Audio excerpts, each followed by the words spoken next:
Actually, I was hoping you could talk about a few of those small touches, because they're actually, if you go in the subclass menu, right, it's different now, which was like everyone takes that first, like, oh my god. Yeah, like the first thing is that the subclass menu has, you know, a couple basic choices about your class ability, and then, you know, movement mode and grenade, and then you pick your super. But then there are 2 paths, right? We're trying to make it easier for people to have like an optimal build and just focus. These 4 elements go together. You do them, and you can play it in a certain way. And then there's these other distinct 4 elements that work together. Instead of like, Luke would like look at me. He never plays a game with me. I'm just like not good enough for him or whatever. But he like inspect my character all the time to just like make sure I'm playing and stuff. Or he can like rag me at the office, and he's like, "What the hell are you doing with your like Warlock, man? You got this helmet on with that thing, and you got this thing all agility. Where's your like Viking funeral? You got to set up all wrong. Like, what do you even know how to play this game? You know?" And I'm like all ashamed, and now like I can't really screw that up.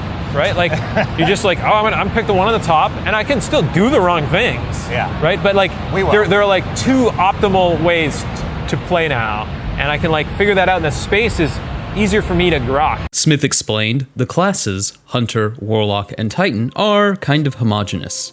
He then noted that revisiting the super system for these classes could provide a chance to hone them. Hold on.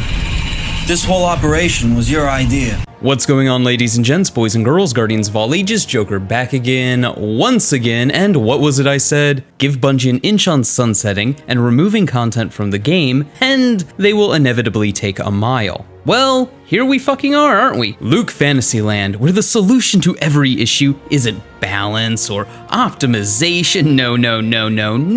That would actually require a modicum of fucking effort and creative thinking. The solution now is to just simply remove it from the game. Do the thing. I am Nostradamus,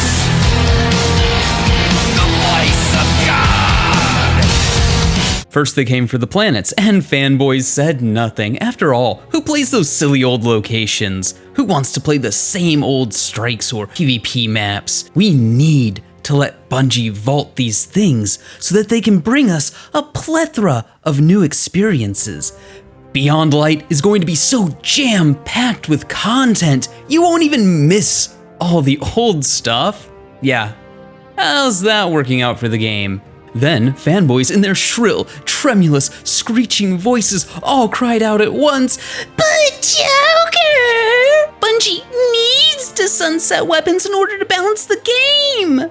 Only to have balance shot in the fucking head with these stasis subclasses and don't forget, for Bungie to repackage those same fucking weapons that they just sunset in order to make you grind for them again. Where's the cavalcade of new and interesting and powerful weapons we were promised, with new and interesting and powerful perks?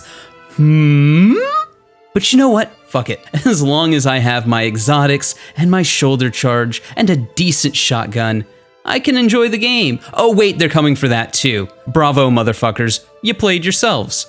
So, over the course of the last week, interviews with Luke Smith have been being released by Polygon. In his first interview, he talks about stasis and how content that I will bet all the money in my pocket versus all the money in your pocket right now is already finished and will be drip fed to us over the next year. He talked about the evolution of stasis. Quote, currently each class has 2 aspects, enough to fill both slots, and that's it. Players can also earn about 6 fragments that they can change out at will. Currently, stasis is fairly static, with fragments being the only difference between players, but not for long.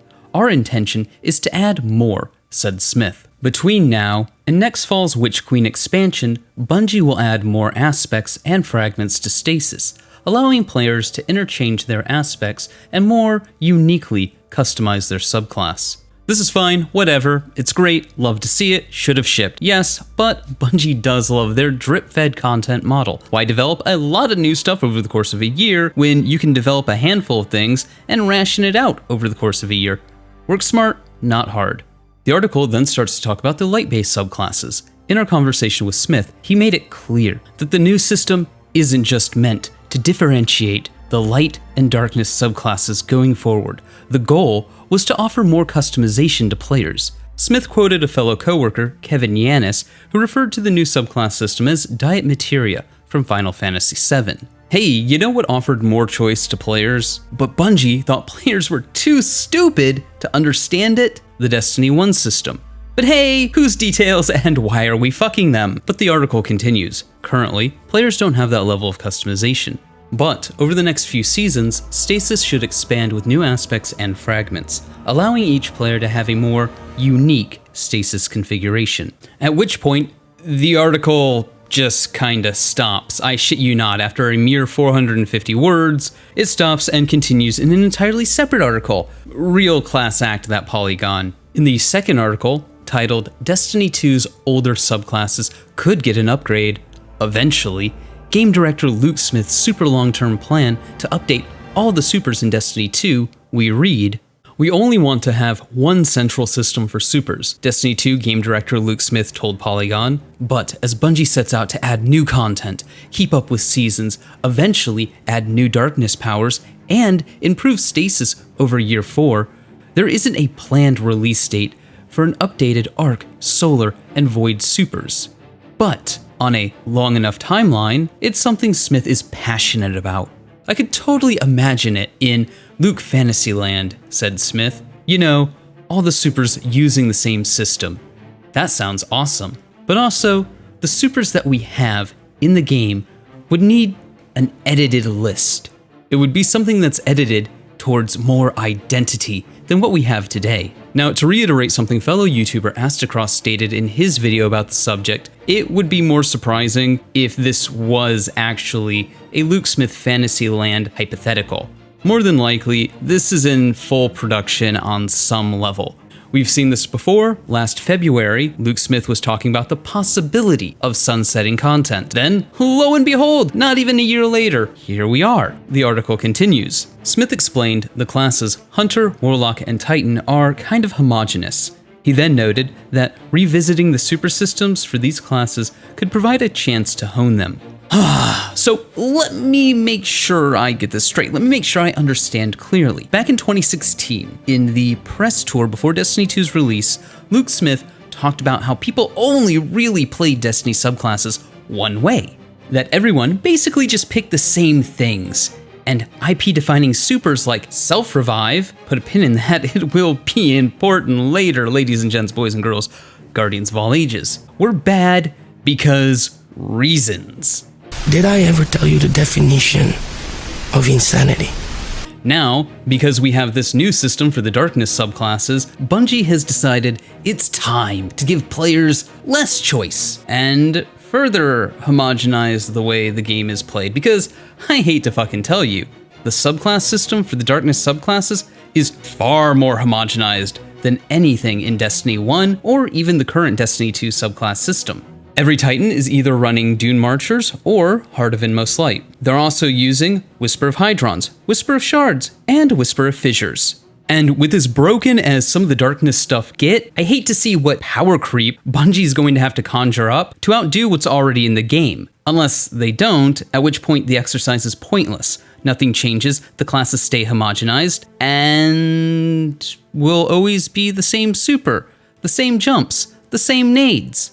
It's just the same neutral game, and then maybe, sometimes, you get a super that slightly changes how you play the game. Whereas Striker Titan has 3 ways to play: Code of the Earth Shaker, Code of the Missile, and Code of the Juggernaut. All bring something unique to their playstyle. And yeah, it's true, I do completely agree. Classes, when it comes to their supers, are pretty copy and paste. Do you want to throw projectiles that are orange or purple? Or do you want Frosty Titan Slam or Shocky Titan Slam? However, there are players that have built entire identities around these playstyles over the last few years. Shoulder Charge is literally my favorite thing to do in Destiny. Reversal and Feedback Fence is my friend's favorite way to play. My buddy Nem is a monster on Voidwalker with Nova Warp. How many players play Dawnblade purely for the dash? But now, back to the article. In the pre-Taken King era of Destiny, Smith said, Bungie had created a nice balance between each class. Back then, Titans had the powerful Bubble, aka Ward of Dawn, which prevented damage and buffed party members. But it was entirely immobile. Titans also had Fist of Havoc, which let them perform a single slam of damage to shut down a group of enemies. Titans didn't have roaming supers like they have now, where they can run around the map and mess people up for 30 seconds or so. That was first unlocked in Taken King.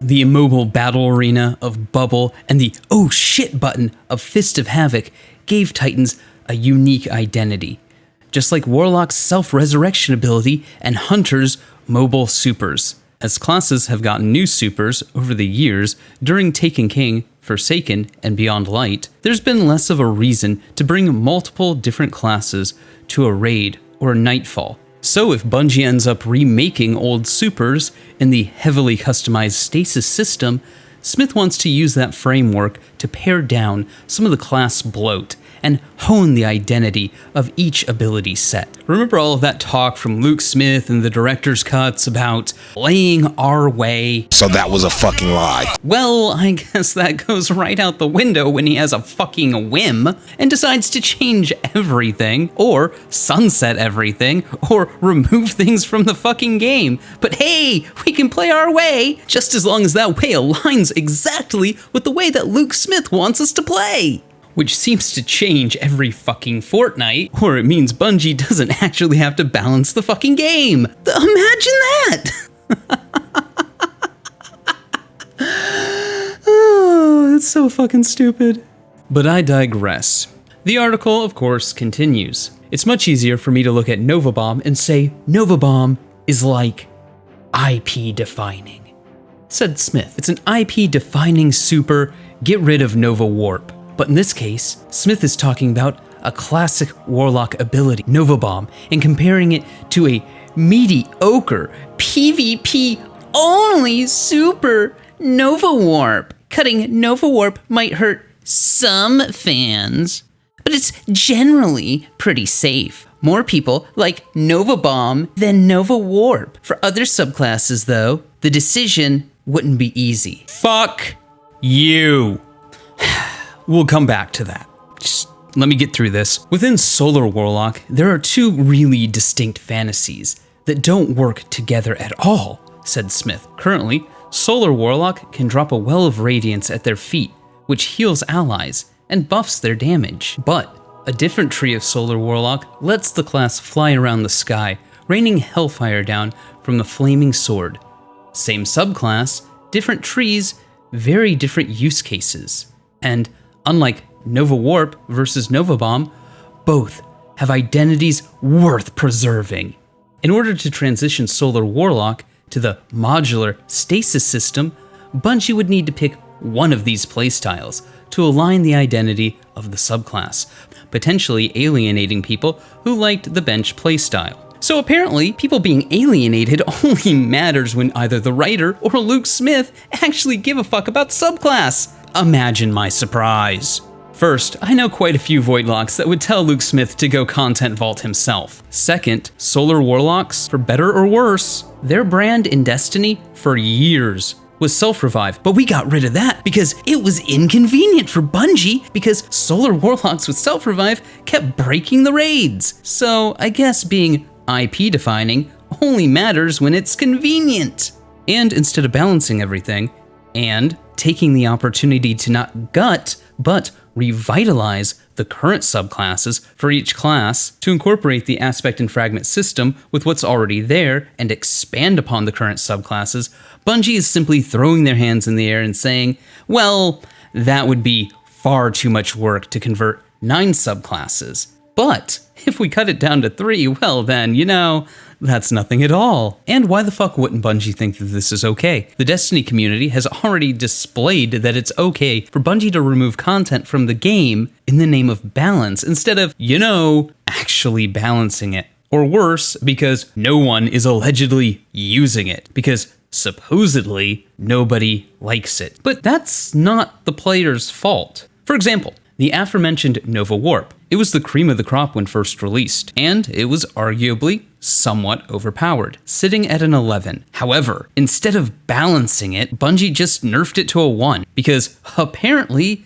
there's nothing in between. So now Bungie's going to remove the super and the class from the game because nobody's using it, because they nerfed it into oblivion. What? I'm not saying that there's not a way that Bungie could go in and reinvent the supers and subclasses and make everybody happy. Going back to the Destiny 1 system and allowing the current supers to be super modifiers in the subclasses like they were in Destiny 1, while allowing players to choose things like melee behavior and passive modifications like in Destiny 1, while adding the aspect and fragment systems, that would be cool. But that's not what Luke Smith is talking about. He's talking about, and let's be clear, culling the current subclasses and only keeping the ones that he and Bungie thinks or wants to be iconic, or the ones that they like. Not that you like, not that I like, but they like. And then slapping some aspects and fragments on them and calling it a day. But hey, play your way, just as long as that way aligns with Luke Smith's way, or wants, or needs, or desires, or whims. Like I said, if Bungie wanted to go back to a Destiny 1 style system, I'd be all for it. But that's because it gives players more choices, more build options. However, potentially gutting 6 supers and classes and sunsetting them because Luke Smith doesn't think they're IP defining just tells me the only thing that Bungie should be sunsetting is Luke Smith. But hey, those are just my thoughts. Let me know yours in the comments below. Remember to like, but only if you did. Subscribe for more. Feel free to donate to my Patreon if you're feeling particularly generous. We have t-shirts now! But above all else, stay frosty.